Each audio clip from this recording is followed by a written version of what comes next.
Olá, bom dia. Estamos às 6 horas e 45 minutos do dia 26 de julho de 2023 e vamos para o segundo vídeo da série O Poder de Criar. Este se chamará O Verbo Criador. É a continuidade do anterior. Se você acredita que naquela fábula em que se mostra um macaco pequeno chamado Ramapithecus, depois outro macaco pequeno chamado Australopithecus, e desses dois macacos de repente se apresenta a figura de um homem que se chama Pithecanthropus erectus. Desculpem, de manhã é sempre assim. Olha, nós sabemos que cada coisa é criada segundo a sua espécie. Existe uma lei biológica, biogenética, que se chama invariância reprodutiva. Ouçam bem, vou repetir a palavra. Invariância reprodutiva. Essa lei diz que uma espécie não pode se transformar em outra espécie. Ou seja, a transmutação só existe aqui dentro quando o homem quer mudar.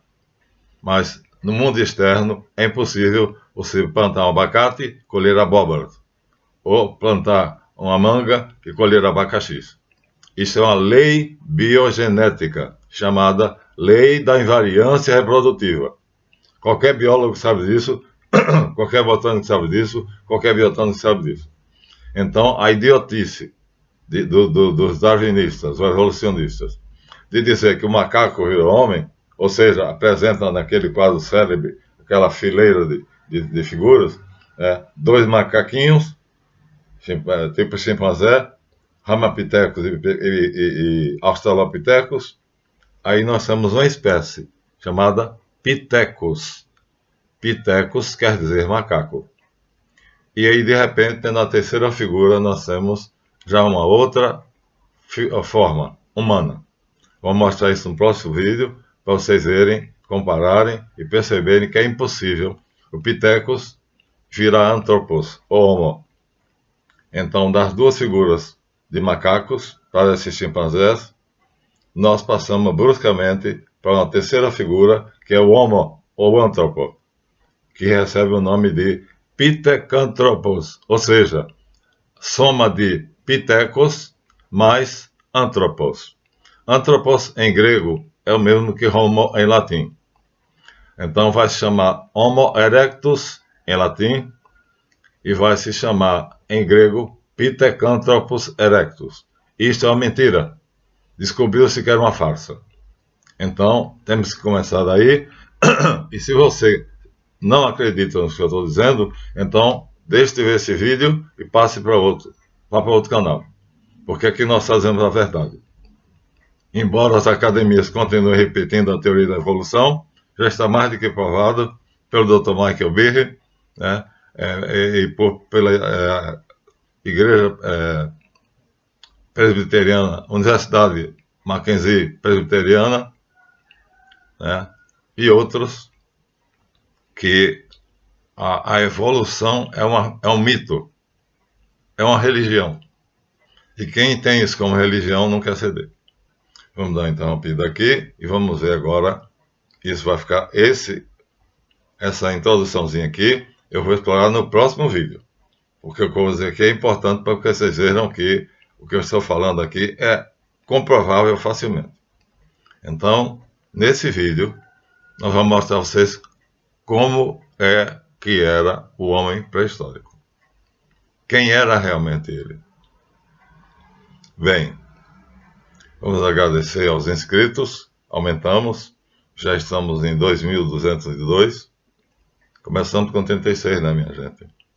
De 36 para 2.202, já andamos um bocado. As visualizações sobem e descem dependendo do agrado que o vídeo causa nos observadores ocasionais que não nos interessam. Nos interessam os inscritos, e principalmente os inscritos do Colégio do Marco Deus, que estudam cada vídeo, não visualizam, apenas estudam. Esses nos interessam, porque nós estamos dando um curso sobre a verdade histórica cientificamente comprovada. Agradecemos também aos likes, não se esqueçam de dar o dedinho, e aos nossos 8 caribus que nos sustentam. E agora, vamos à dura verdade. Como eu disse, a Umbanda é a chave de tudo. E aí, vou provar a vocês agora. Porque é que hoje a elite considera a Umbanda uma coisa de pessoas analfabetas, ignorantes e de classe baixa, né? Enquanto a classe média, média e alta vão para reuniões kardecistas, ou de centros ramatiz, ou para a Igreja Católica, ou para qualquer coisa, mas não para Umbanda. Os terreiros de Umbanda, os barracões, fica para reborré, né? Fica para quem não tem nenhuma cultura. Nada mais errado. Vamos provar vocês? Vamos. É evidente, lógico, que se o xamã, que era o nome do líder do grupo, aqui representado,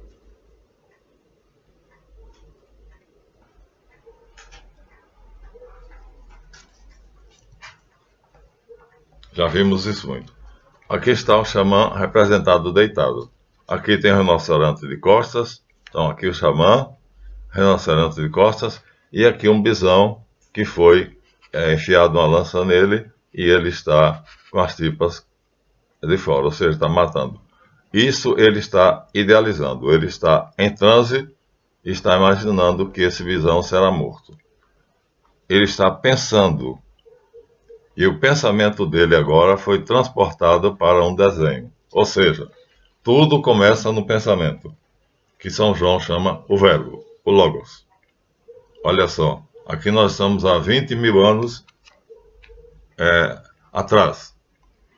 E em São João nós estamos há 2.023 anos atrás.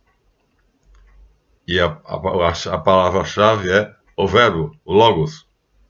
Então a pergunta que eu faria a vocês é: esse xamã tinha uma sabedoria que nós supomos ter sido dada a ele por algo do além. O Criador, um ser supremo, uma inteligência superior. E através dessa sabedoria é que ele conseguia fazer essas coisas. Vamos provar isso, para não ficar apenas uma afirmação gratuita? Vamos. Se existisse o Pithecanthropus erectus, ou o Homo erectus, então, na hipótese de Charles Darwin e Robert Foley, ele deveria grunhir e fazer sinais com o corpo, ou seja, a linguagem é o que nos interessa. Esse vídeo será sobre a linguagem, o verbo é a linguagem, a palavra. Então, porque o macaco, você pega um gorila, como é que um gorila se comunica com outro gorila? Eles têm uma tribo toda, eles têm um bando. E a comunicação deles é com grunhidos e gestos. Então, se o homem pré-histórico então evoluiu do macaco, e o gorila é a forma mais aproximada do ser humano, que fica em pé mais tempo, macaco pequenininho, o chimpanzé fica com as mãos, são 4 mãos, ficam quase aderentes ao chão, o gorila fica de pé. Então o chimpanzé, Pithecus, tinha virado gorila, Pithecus, aí até aí tá bom, porque estamos na mesma, vamos dizer assim, na mesma espécie, Pithecus, macacos. Agora, a linguagem, o gorila não fala. Só no filme de Tarzan. O vento, segundo lá o Edgar Rice Burroughs, é o chá. Tarzan, Jade Guru. Tarzan, rei dos macacos. Lembra ainda de quando eu tinha 14 anos de idade que eu li a revista Tarzan, tá vendo? Tarzan, Jade, Guru. Guru, rei, mestre. Jade, macacos. Então, na língua que Edgar Rice Burroughs encontrou na África, ele pegou esses termos, misturando com a Índia, e criou uma linguagem própria que ele usava para Tarzan se comunicar com os gorilas, né? Isso é ficção, mas Tarzan nunca existiu, porque se um ser humano fosse criado entre animais, jamais aprenderia a falar. Sabemos que até os 2 anos, o ser humano tem a capacidade de desenvolver a fala. Se passar dos 2 anos e ele não falar, não falará jamais. Então a história de Mowgli, o Menino Lobo, e Tarzan são meras ficções. Qualquer criança que seja criada por animais, que não ouça outro ser falante, jamais falará após 2 anos de convívio com os animais.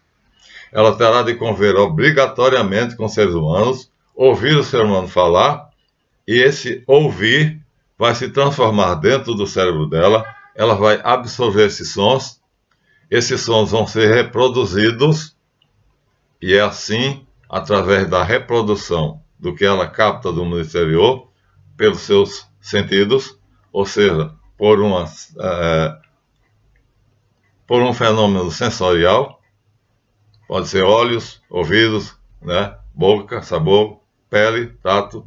Então, mas aqui estamos tratando do ouvido e da boca. Pela boca, a glote produz um som e nós falamos. Então, um adulto fala, isto é bom, para um garoto. E o garoto diz, pai, isto é bom. Ele reproduziu o que o pai disse. Mas por que ele reproduziu? Porque desde que ele nasceu foi criado entre seres humanos. Se ele tivesse sido criado como Mowgli, entre os lobos, ou se tivesse como Bagheera, que é a pantera, e o elefante, sei lá o que for, ou se fosse como Tarzan, entre os macacos, jamais esse homem falaria. Ele só tem 2 anos para aprender a falar. Depois disso, o mecanismo atrofia. Sabe o que é atrofiar? Desfaz-se, desmonta, desmorona. E aí não tem mais. Fizemos a experiência, fizemos os seres humanos, os psicólogos. Pegaram crianças de 5 anos de idade que tinham vivido com animais e elas jamais falaram. Jamais. Por quê? Porque os 2 anos iniciais de vida delas foi entre os animais. Então, isto é fundamental. O verbo, o logos, a palavra, só é possível no homem. Portanto, só esse xamã, que é um homem, no próximo nível vou mostrar a sequência do macaco para o homem. Aqui já estamos conversando direto com o homem. Já estamos supondo a criação. Porque esse homem não veio do macaco. Esse homem foi criado. Por quê? Porque ele não se comunica através de grunhidos. Ele não se comunica através de gestos, como os gorilas. Se ele se comunicasse, seria impossível, primeiro que tudo, ele mandar os auxiliares dele pegarem as tintas para fazer essa pintura, que era essências vegetais, sangue animal, barro, folhas e pedras amassadas, certos tipos de pedras amassadas, amarelas, vermelhas e assim por diante. Ora, se ele dava ordens antes de ele entrar em transe, aqui já está feito. Ou seja, o caçador, pintor que ele instruiu, já foi pegar as tintas e já pintou. Então, como ele poderia ensinar isso? Vejam bem, minha gente. Pensem. Como é que um gorila, grunhindo e fazendo gestos, poderia mandar 3 ou 4 ou 5 pessoas colherem materiais, seiva de plantas, sangue de animais,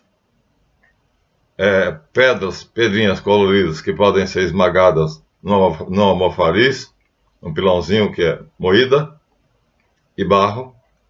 Como ele poderia mandar eles fazerem isso? Como ele instruiria? Como ele ensinaria? A questão agora é ensino. É a palavra que vai ser ouvida, que vai ser compreendida e que vai ser executada. Portanto, comunicação que vai ser compreendida e que vai ser executada. São 3 fases. Então o xamã comunicava o que ele queria, vão buscar o material para a gente fazer a tinta. Os 5 ouviam, compreendiam, internavam-se na floresta, pegavam o material.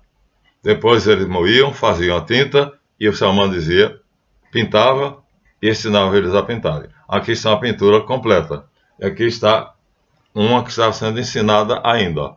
Quem pintou esse estava aprendendo, ainda não sabia colorir. Tá vendo? Então nós temos assim, ó, aqui está um aprendiz, a obra de um aprendiz, né, que está apenas começando, e aqui está a obra de um mestre, que não há nenhuma escola de arte do homem civilizado que tenha produzido algo tão belo e tão perfeito. Isso, minha gente, supõe necessariamente que o homem primitivo falava, que ele tinha a capacidade de comunicar-se perfeitamente, melhor do que nós. E vou provar que não apenas falava, escrevia. Agora, esse é o grande desafio. Então, sem a fala, ele até podia telepaticamente se comunicar. Mas aí também, só quem é telepata são os homens. Não existe animal telepata. Entre os animais não há telepatia. Os animais grunhem, o gato mia, o cachorro late, mas não se comunicam por telepatia. Então, se é por telepatia, será um processo mais avançado ainda. E se é pela palavra, seria o que nós usamos hoje, que é o que eu suponho que tenha sido. O verbo, o logos, a palavra. Vamos provar isso? Vamos. Vamos mostrar que essas figuras foram produzidas por ordem e por uma didática que foi ensinada por um homem dotado de grande sabedoria que teria sido escolhido para ensinar a sua tribo a fazer o que ele sabia. E ele tinha comunicação direta com a divindade. A divindade, já mostrei a vocês várias vezes, era a Senhora dos Animais. Pronto. Então, isso é mais do que evidente. Só uma pessoa estúpida não aceitará essa tese.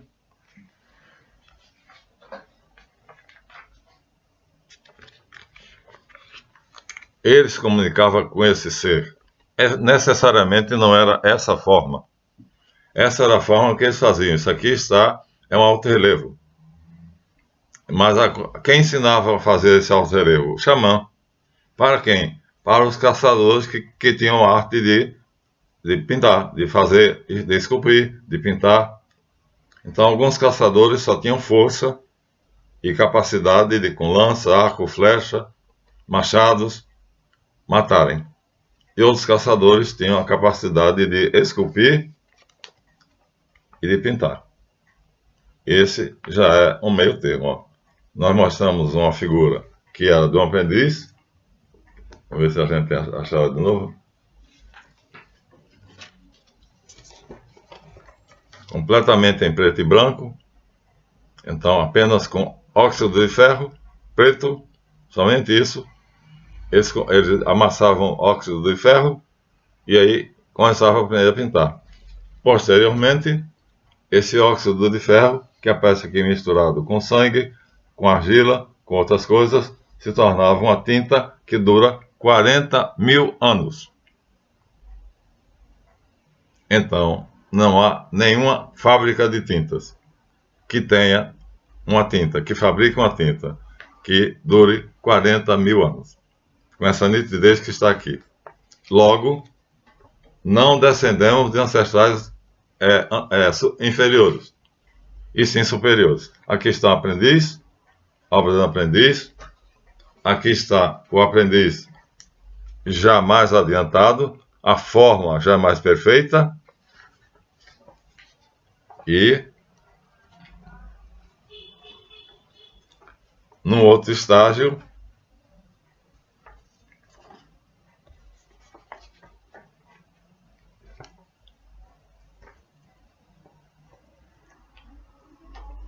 vamos mostrar o cavalo. Aqui só temos cavalos.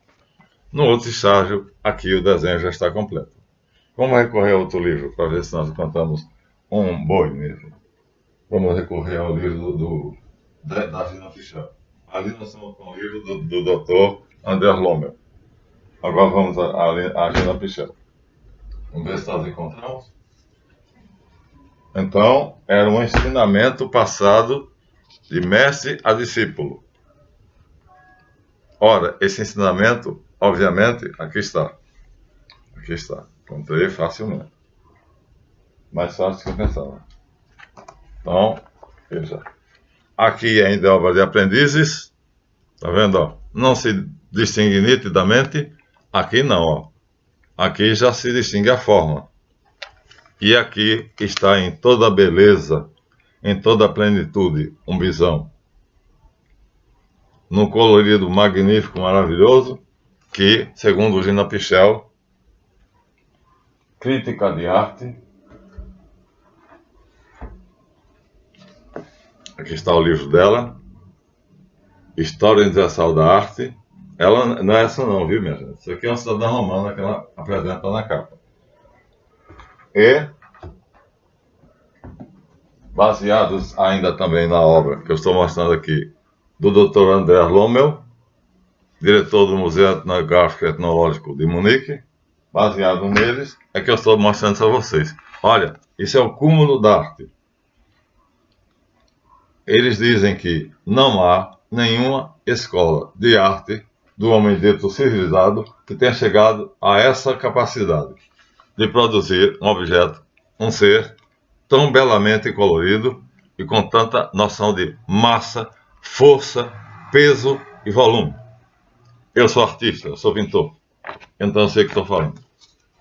E tudo isso porque, segundo o xamã, ele se comunicava com esse ser chamado Senhora dos Animais. Então, não acreditamos que era esse ser, mas assim ele acreditava. Ele mandou fazer. Essa é em marfim. E a outra que nós mostramos é em argila, em alto relevo. Então é na parede da própria caverna. Mas então, se ele falava, ele escrevia. Vamos provar a vocês que ele escrevia? Vamos. Vocês vão ficar encantados. O livro, Umbanda de Todos Nós, vai dar uma pequena introdução. Me perdoe, tá? Mas vou ler. O professor Arthur Ramos, quando fez os registros que aqui nós mostramos, queria encontrar a origem da palavra Umbanda, mas nunca teve a convicção de tê-la encontrada realmente. Encontrou com um significado de feiticeiro ou sacerdote, tanto que o radical é MBDNA, porque havia robustecido seu conceito no que diz Elie Chatelain em Histórias do Folclore de Angola, de 1894, usando o mesmo radical MBANDA. Pronto. Então aqui está o pesquisador que procurava a palavra Umbanda, no original, como era escrito no original. O que é que ele vai encontrar? Ele vai encontrar o seguinte. Ele vai encontrar que alguns cultos africanos perderam há milênios o contato com seus princípios, com seus primitivos sacerdotes, que bebiam na verdadeira tradição primitiva iniciática, que conjugava a religião de Rama, difundida pela África, Índia, Egito, Mongólia, Rússia, etc. E aí, as próprias entidades da Umbanda é que começaram a desvelar a palavra mágica por meios que mostravam que as ideias podiam ser grafadas. Surgiram então as primeiras concepções sobre linha, círculo,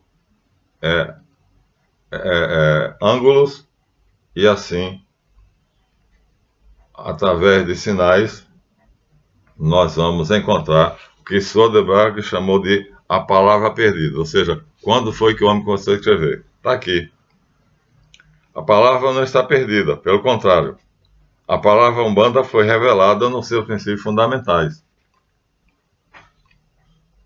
E aí, essa mesma palavra pode ser chamada de verbo e foi inicialmente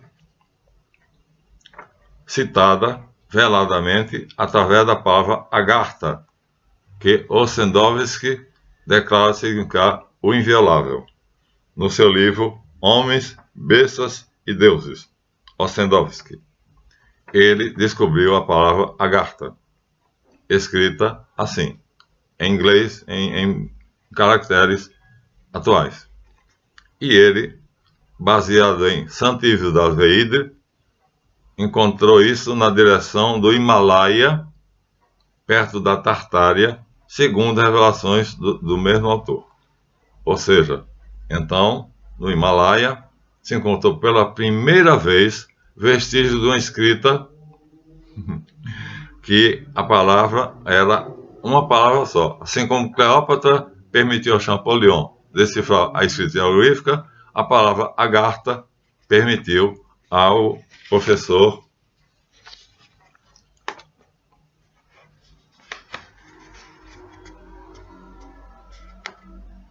Arthur Ramos chegar até onde nós vamos mostrar a vocês.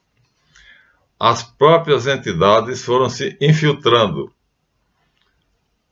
com manifestações espíritas, daquela forma, revelando em ambientes kardecistas ou de candomblé a palavra mágica Umbanda, como era no princípio, numa frase, numa referência, num ponto, etc. Então, são as entidades dessa Umbanda que começam a despertar a atenção para uma certa direção da ideia, que confirma que a Umbanda não é a palavra perdida, é a palavra achada.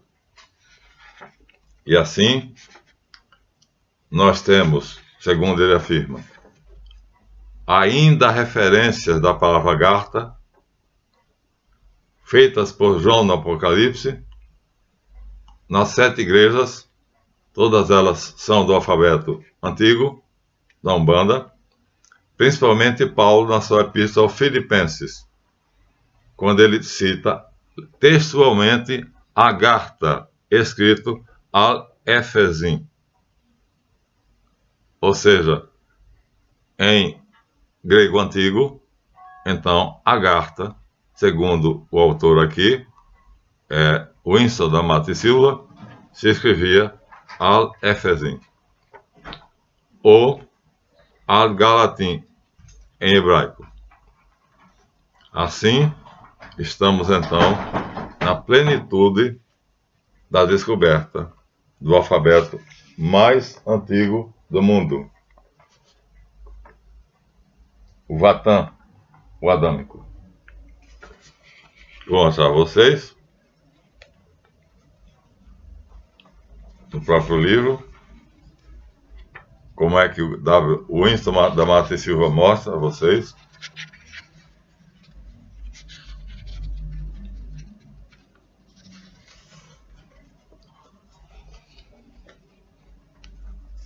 Tem que ter paciência, viu, gente?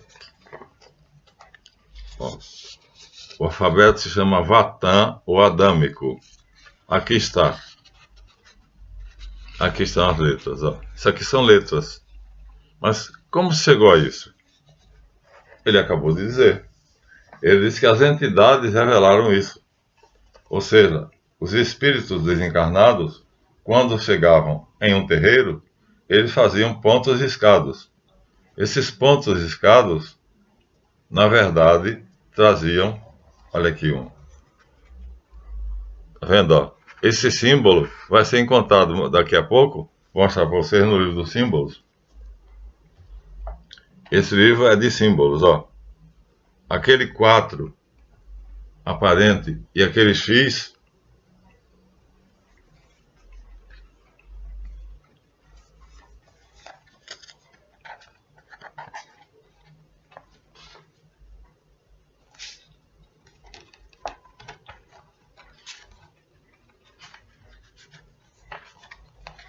estão aqui sobejamente.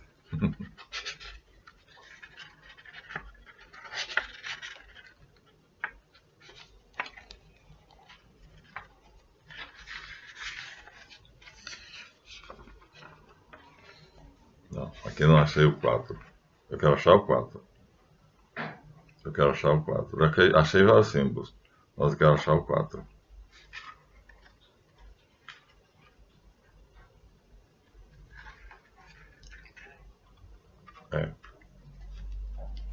Nós estamos achando o 4.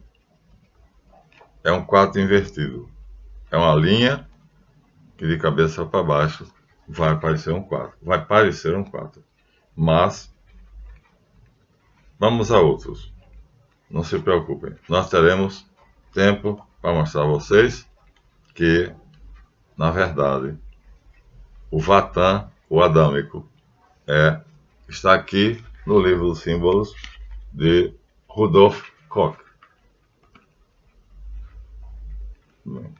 Vamos a outros símbolos. Então, ali nós temos o símbolo do círculo com um traço no meio, vou mostrar para vocês, e com um traço horizontal, nós temos o símbolo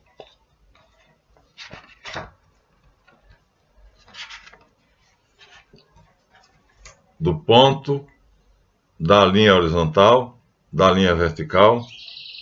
Isso tudo vai ser revelado pelos orixás. Tá vendo? Ó? O círculo com ponto no meio, o círculo com o ponto vertical, o triângulo, o círculo puro, o círculo com um traço horizontal. Vendo quando encontrei o 4. Mas eu prometo procurar vocês. E aqui, essa palavra, em Vatan, o adâmico, é um A e um D. Isso aqui, olha só que gracinha.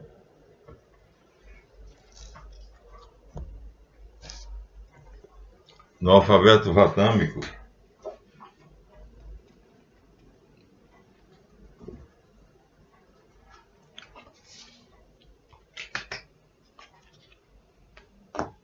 a linha é um A e o ângulo é um D. O ponto é um M. Então aqui nós temos Adam. A, D, M. Ó, um traço, um ângulo e um ponto. Adam. Tá vendo? Ó? E aqui nós temos a palavra A1. Por quê? Porque nós temos de novo o traço, que pode ser tanto horizontal quanto vertical, é A. Aqui nós temos o V, que é o círculo que está ali.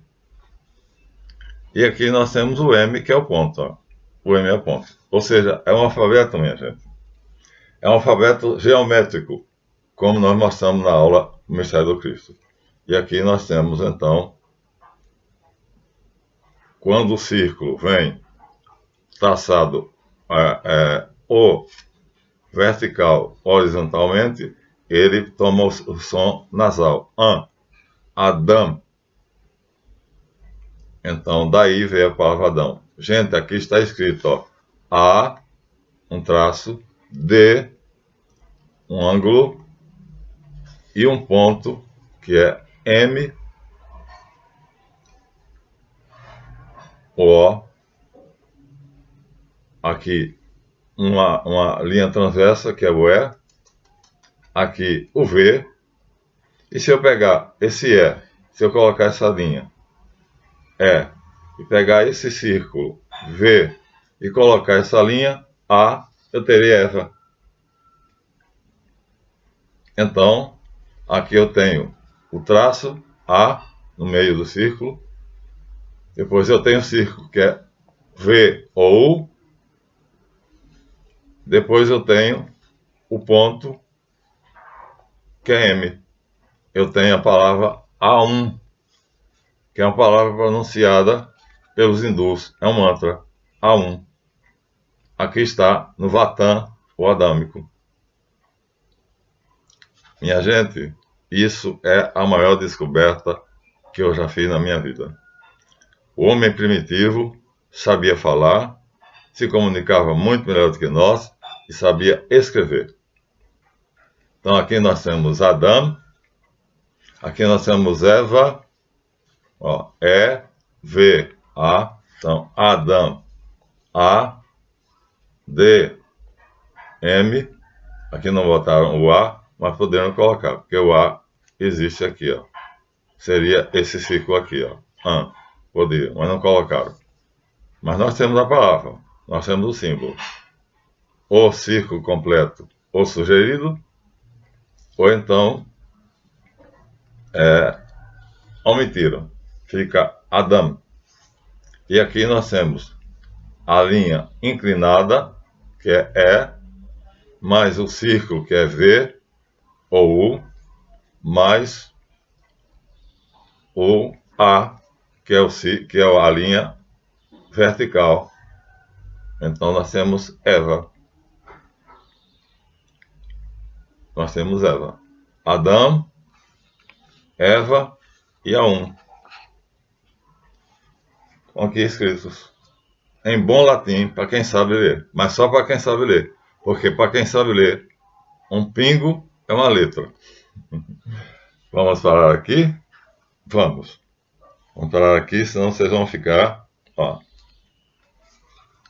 claramente, ó. A, D, aqui ele botou o AM. Tá vendo? Lá ele não colocou. Aqui ele omitiu, ó.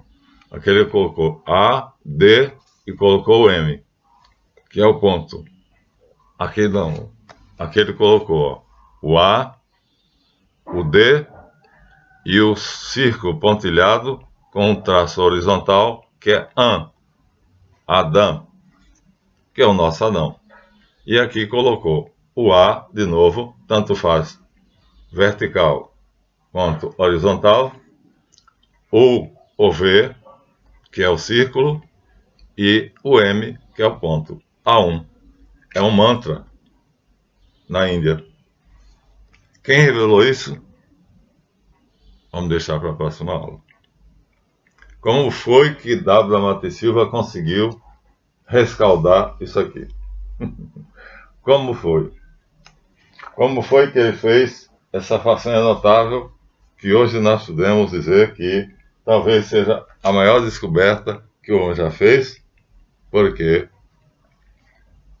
assim nós temos certeza de que o homem pré-histórico, primitivo, não somente falava ou telepaticamente se comunicava, mas eu acho impossível se comunicar telepaticamente e escrever. Porque se eles comunicassem telepaticamente, não precisariam uma grafia, a não ser que eles quisessem deixar uma história. De qualquer forma, havia uma comunicação. E essa comunicação podia ser verbal, podia ser mental, mas de qualquer maneira, eles transformaram em sinais gráficos, que chama-se o alfabeto adâmico ou Vatan. Vamos provar isso no próximo vídeo, com toda a clareza que vocês puderem exigir. Por enquanto, nós vamos ficando por aqui. Boa visualização e até o próximo vídeo. Mas lembre-se, o homem pré-histórico não era o mesmo que o homem primitivo, porque a história começa com a escrita. E o homem primitivo já sabia escrever. Então, não existe homem pré-histórico. Existe homem primitivo. Logo, a pré-história é uma fábula. Assim como é uma fábula, um mito, o darwinismo, que diz que o Pitecos virou Anthropos, ou Homo. Então, minha gente, estamos vivendo uma grande mentira. Mas aqui não. Aqui vocês verão. Demonstraremos isso mais detalhadamente no próximo vídeo. Senão vai ficar muito longo. Até lá.